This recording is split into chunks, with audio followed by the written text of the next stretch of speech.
Hello, my friends, and welcome to today's video break. Psalm 45, verse 16. Your sons will take the place of your fathers. You will make them princesses throughout the land. Princes throughout the land. And so we have this beautiful picture again of the church.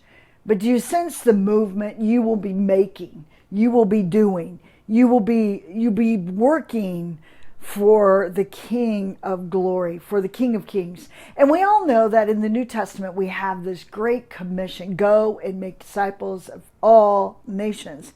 And so the church is not a stagnant, let's stay as we are, but it's a continual movement reaching out amongst the walls of the building unto the world that we live in and allow ourselves to become, the evangelist. I don't know if I'd like that word necessarily. Yes, of course I do. But being the witness, being the ambassador for Christ, no matter where we are, and, just allowing his spirit. And what do you need his spirit for? This passage says that to make, and we need the Spirit of God to be the witness through us and out of us in the world that we're in.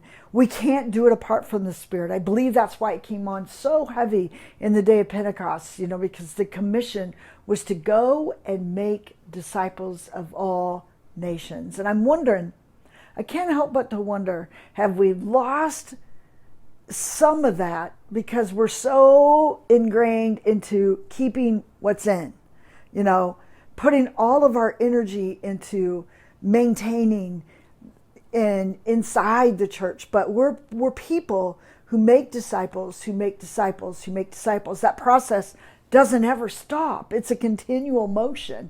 And so once we get stagnant, when the process stops, when you are a made disciple, when you hear a message for Christ, when you are his chosen and you're the one that heard the message, my friends, the worst thing you could do is keep it for yourself.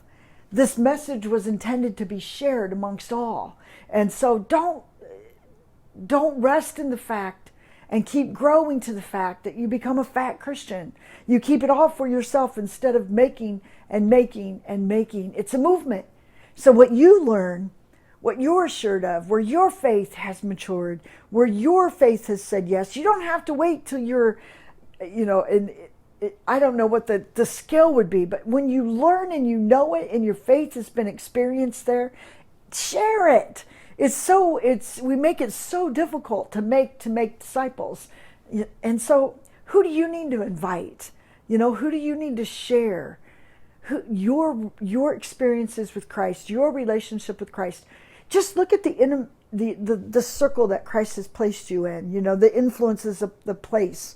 That's your place where you start, with whomever God has encircled you with, at your job, at your work, at the gas station, at the grocery store, wherever you're at, you're making disciples. That's the call. Have a blessed day, my friend.